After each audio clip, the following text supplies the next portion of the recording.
Hi everyone, my name is Makenzie and I'm the Breitbart Lab Manager and Outreach Coordinator at the College of Marine Science. Today I'm going to be talking to you about science outreach opportunities at the St. Petersburg community. Growing up in Florida, I've always had a strong affinity for the ocean, and being at the College of Marine Science, I've been able to put that passion to work. My master's project focused on figuring out where fish are spawning or breeding in the Gulf of Mexico using their genetic material or their DNA.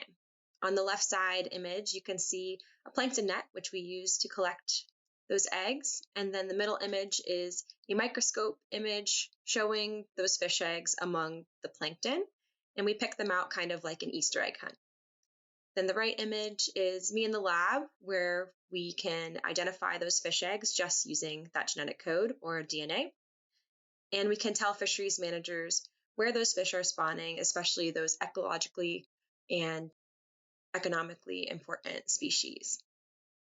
During my time as a student, I was reintroduced to a program that I took part in when I was in 8th grade.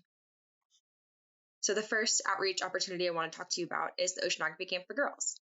This is a 3-week program for girls graduating 8th grade, and I was lucky enough to be in this camp in 2009, where I learned about all those different disciplines of marine science, including physical, chemical, biological, and geological oceanography.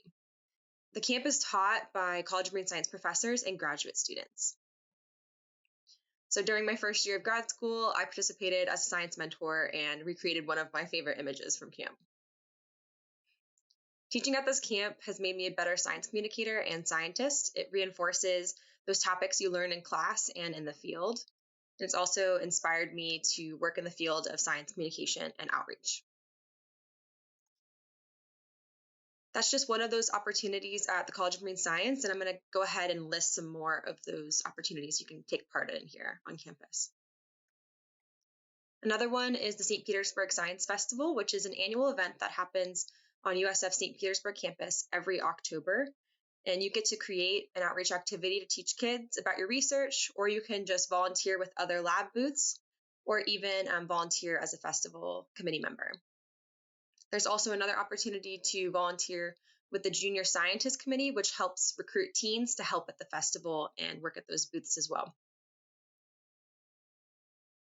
The festival is 2 days. So the first day is a Friday, and it's the school day where 4th and 5th graders come in and learn at your booth for 15 to 30-minute intervals, and it kind of sorts through different classes throughout the day.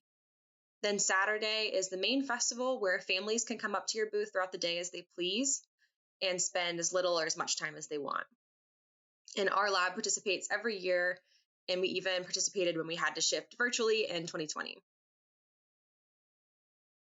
If you enjoy talking to the community members, you might like to volunteer with the CMS Marine Science Advisory Committee, or MSAC for short, and attend a Saturday morning market booth. So here you can talk to the community about whatever activity that they have planned. We've done marine pollution, ocean acidification, and just worn signs that say, I'm a marine scientist, come talk to me. And people have great questions and are very polite and don't ask anything weird. Another annual event is the National Ocean Sciences Bowl, which happens in February on our St. Petersburg campus every year. High school students come from all over the state to participate in this competition, and many volunteers are needed to read the questions, rule keep, time keep, and take score. It's a lot of fun. You get a free shirt and food, and it's so awesome to hear how smart the kids are. If you don't typically like to work with kids or young adults, you might enjoy teaching teachers. Teresa Greely, the College of Marine Science Outreach and Education Director, organizes a lot of teacher workshops and always needs extra hands for helping with field trips. You could also work with coastal field trips. So it's basically the same kind of training for the teachers, only it is with typically elementary school kids. And also we work with undergrads as well.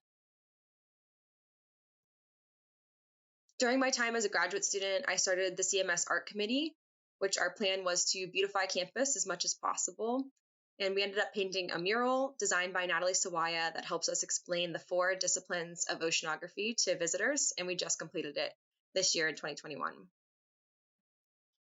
We also added some deep sea creature photos and oil spill paintings to both buildings on campus.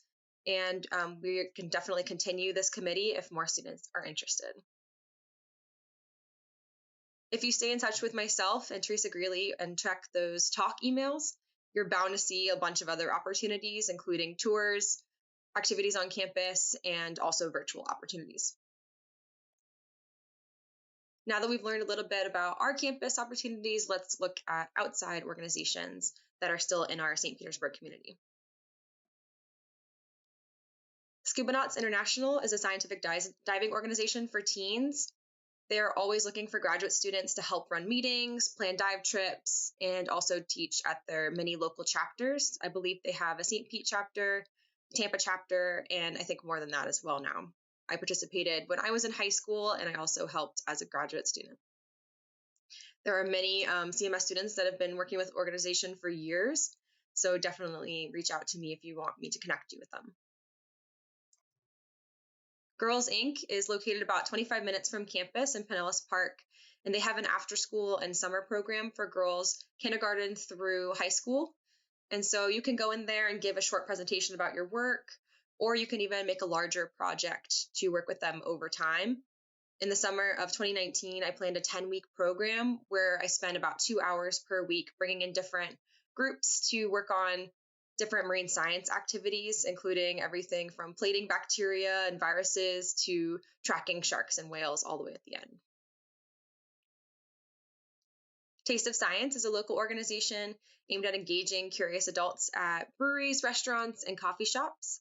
Each event typically has 3 speakers give short talks about their work and answer questions in a relaxing environment. We can participate as volunteers, event planners, speaker liaisons, social media trackers, and much more.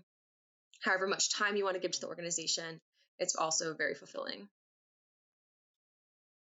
Skype a Scientist is a virtual organization for scientists to connect classrooms and families around the world. They connect you with teachers and invite you to present as a virtual presenter in their classroom. And so this has worked out very well over the pandemic. We've been able to do this a lot. And the classrooms always have really great questions, and you can choose which grades you're most comfortable working with. Sign-ups are open every single semester, so you can sign up as much or as little as you want. Letters to a Pre-Scientist is an organization that pairs you with a student for a pen pal for a year.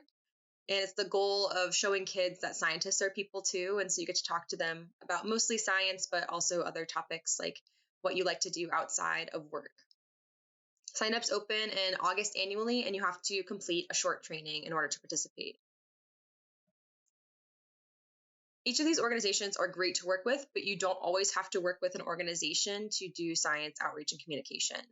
So make sure you play to your strengths, and you will find something you love to do. If you like to write, you can try writing a blog or opinion piece for the college. Reach out to our communications manager, Kristen Cusick, to work on a blog, or join Mark Luther and Frank Mueller-Carger's Ocean Policy class to write an opinion piece for the Tampa Bay Times. They teach you all of that. If you like to plan events, you can work with a St. Petersburg campus club, so we can rent the space on campus for free.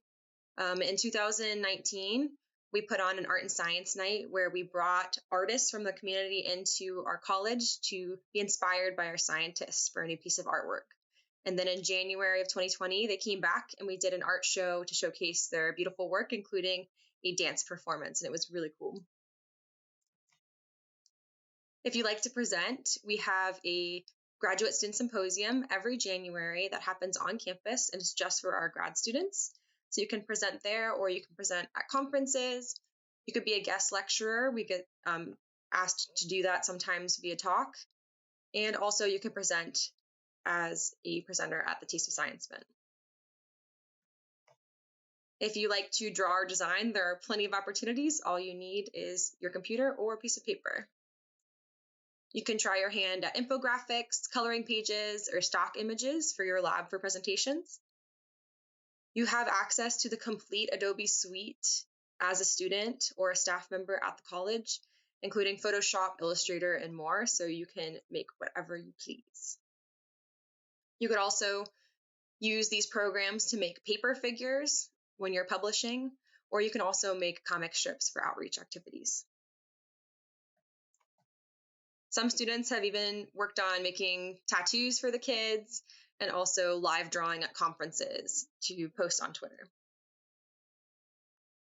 If you're really creative, you can have fun with it and make a board game or even Family Feud. This Family Feud example on the right side, one of our lab members actually went out and asked community members simple virology prompts to make the game. So that was really fun.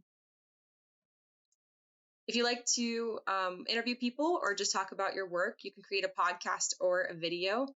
There's a short example of the podcast made by Alex Illich in the description. So go ahead and click that to listen to that.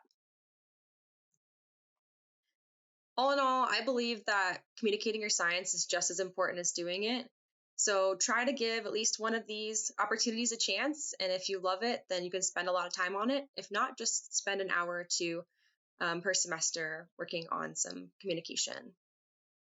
There are lots of opportunities, but just make sure the time commitment is right for you. So before you jump into something, just check to see how much time you have to work on that as a student. And there's an opportunity for everyone to fit into your schedule. If you want to get involved, feel free to contact myself or the CMS Education Outreach Director, Teresa Greely, for more information. And again, stay tuned on Talk for emails. Thank you all.